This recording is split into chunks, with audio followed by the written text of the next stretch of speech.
welcome to a truly multicultural edition of Reading Aloud, the book programme full of inspirational ideas for you and those you teach. Today, here in Birmingham, a staggeringly diverse city, we're going to be mainly focusing on books that seriously challenge the way we think about cultural differences and race. Also in this week's show, how a game of noughts and crosses inspired an award-winning book, a story that turned these teenagers into avid readers. We meet the creator of Horrid Henry. No! And Living Through a Revolution, the memoirs of a Handsworth head.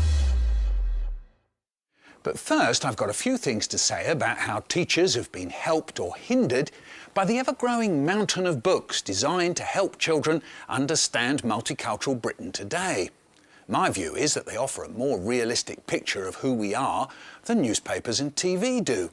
Britain has always been a multicultural society. Britain has always been involved abroad. If ever we ask ourselves why Britain looks the way it does, all we have to remember is the Nigerian who was once asked why he was living here. And he said, "We're here because you were there."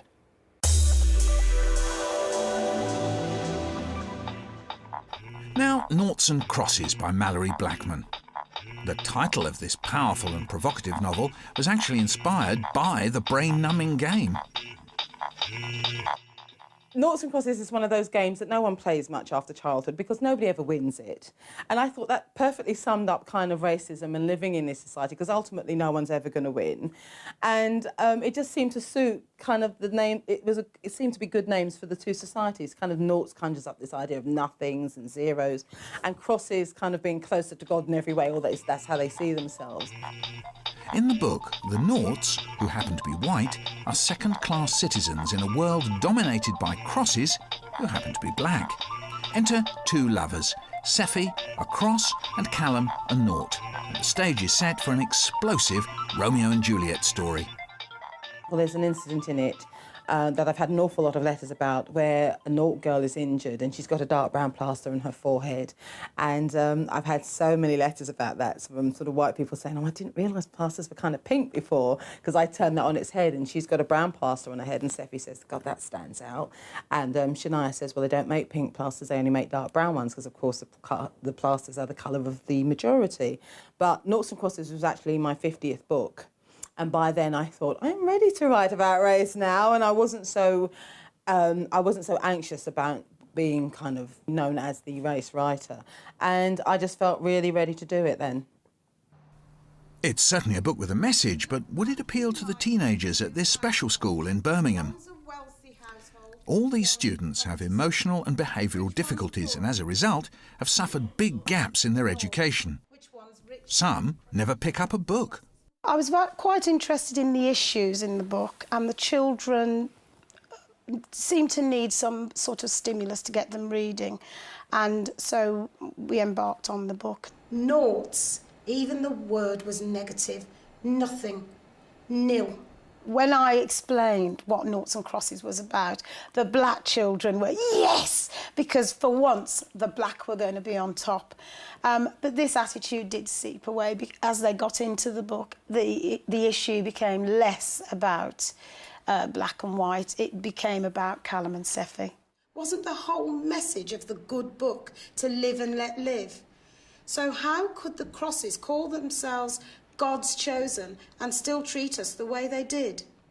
Ordinarily, they would not pick up a book and use it for entertainment. With this book, not only did they take them home, but they read them voraciously.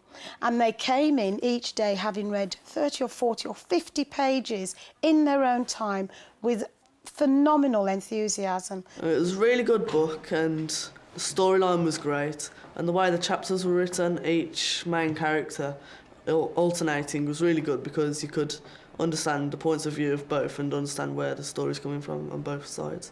One of the boys took the book home and read it in a night. And when he came back to school, he said, I haven't done my homework. He was supposed to go home and learn about a character. I haven't done my homework because I couldn't put the book down. I'm afraid I've read it. And he must have read 200 pages in this night.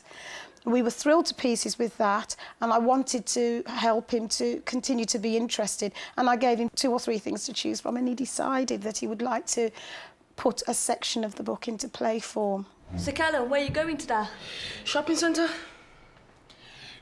Callum, you don't want to go there. Not today. Jude. Why shouldn't I go? What's going on? Don't go there, Callum. I think it's a really intriguing book, and I just absolutely love it, because when you read it, you can't pull it down because it's one explosive moment after another. Callum! So we've got a situation here where children who don't usually read became readers. Is that because you found a book that was right for them? We've got non-readers pestering people to read to them, and we've got readers who are able readers but haven't found anything that was interesting enough before. Yes, reading absolutely wildly by themselves. So it seems Mallory Blackman has worked a real miracle with those students in Birmingham, getting kids who didn't even read the backs of cornflakes packets to actually pick up a book and read it. Amazing. And there's a Californian called Francesca Simon who's performed an equally impressive feat with younger, reluctant readers with her tales of Horrid Henry. The original idea was always to look at families where you have a good child and a bad child, which I think is a very classic thing that occurs in all families, and all children always know where they are. French restaurant. Oh no! That meant no burgers, no ketchup, no pizza. That meant no! I don't want to go there, howled Henry, who knew what revolting poison would arrive on his plate, covered in gloopy sauce with green bits floating about. I suppose because I see a lot of comedy in family life, and I think it's also a way of laughing at myself as a parent. Because sometimes you hear, even though I have one very well-behaved son, you sometimes hear yourself as a parent and all you're doing is criticizing. And just to hear that kind of voice in my head makes me laugh, and I suppose makes me more aware of it. One of the things I think that's really fun for teachers is that the books take about 11 or 12 minutes to read. So they're perfect for story time at the end. They also allow teachers to show off all their funny voices. And I think it's fun. A lot of teachers are great performers, and it really gives them a chance to shine. This is the Soho Road in Handsworth, Birmingham, where cultures collide. Not far from here, there have been recent clashes between the Asian and black Afro-Caribbean communities, but nothing to match the intense violence and rioting that took place 20 years ago. The head of a local primary school, David Winkley, found himself effectively in the middle of a war zone. The news that something is afoot sweeps through the school like wildfire. Already there are gangs of boys roaming up and down Grove Lane. They are settling on the curbs of pavements and seated on walls, baseball bats in hand, anticipating trouble. Some of the children are frightened, but the local boys are not interested in the children. For them, these are the preliminaries to some possible war. Its purpose, its motivation, puzzlingly obscure. The school and David Winkley, now Sir David, survived and prospered. His book, Handsworth Revolution, has become something of a template for those seeking to transform schools in deprived areas. One of the qualities of a great school, as opposed to a satisfactory school, is its ability to take on a continual challenge of innovation. So, always asking the next question, how can we make this school better? And where does that innovation come from? I think it starts with a vision, with a sense of utopia. Now, you'll never get to utopia, and you'll notice that through the book, the theme of utopia recurs, but it's an elusive theme. And David's utopian vision was challenged dramatically on one occasion when the netball team suffered racist chants while playing a largely white neighbouring school. We simply stopped the game and said, we're not carrying on, we are now going home. And indeed, we were confronted by some very aggressive, racist parents on the way home, one with a big dog. But a stand has to be made in that kind of situation.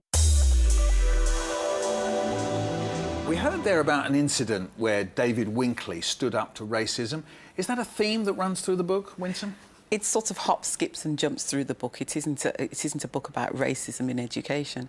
I think he's very blunt. I think he's the opposite of politically correct, if you like, and considering all this happened a very long time ago, he was able to act very boldly in an unapologetic. He wasn't mincing around in the way that a certain kind of liberal conscience might have done at the time. He was very direct. And isn't that because of his belief in the community around the school? I mean, he has an almost abstract idea, doesn't he, that you have the school and the community, and perhaps wherever it might be, these two groups, if you like, must get on. Yeah, I think that's one thing that actually comes across very, very well, is this idea of a multicultural community within the school, within the local community, but also at a national level. I love also the way that he leaves the school and goes to the community.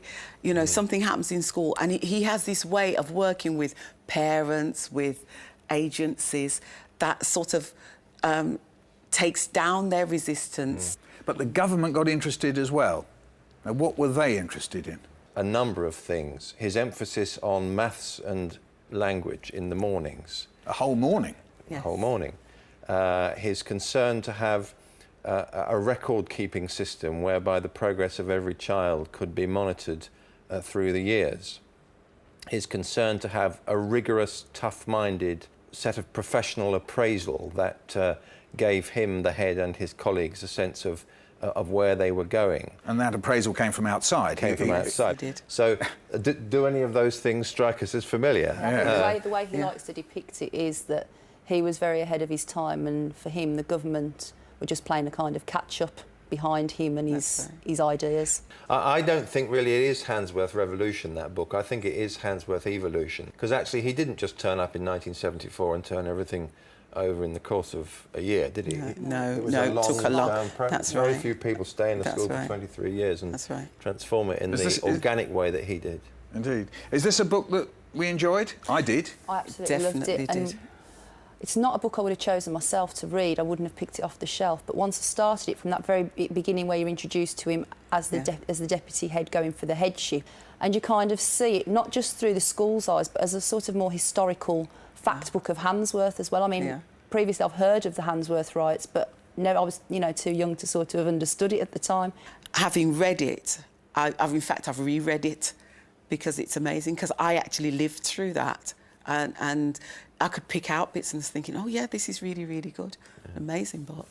He understands that teaching is fundamentally an art and then a technique. So we've got quite an inspiring book there. We've got a history, we've got an autobiography, and even some, well, plenty of educational theory, all rolled up in one book. That's all from Reading Aloud. If anyone should doubt the power of reading in overcoming prejudice and inequality, then look no further than the highly successful African-American talk show host, Oprah Winfrey. Reflecting on her success, she said, "I knew there were other places, another way of being, another kind of life and a way out, because I had read about it." Goodbye.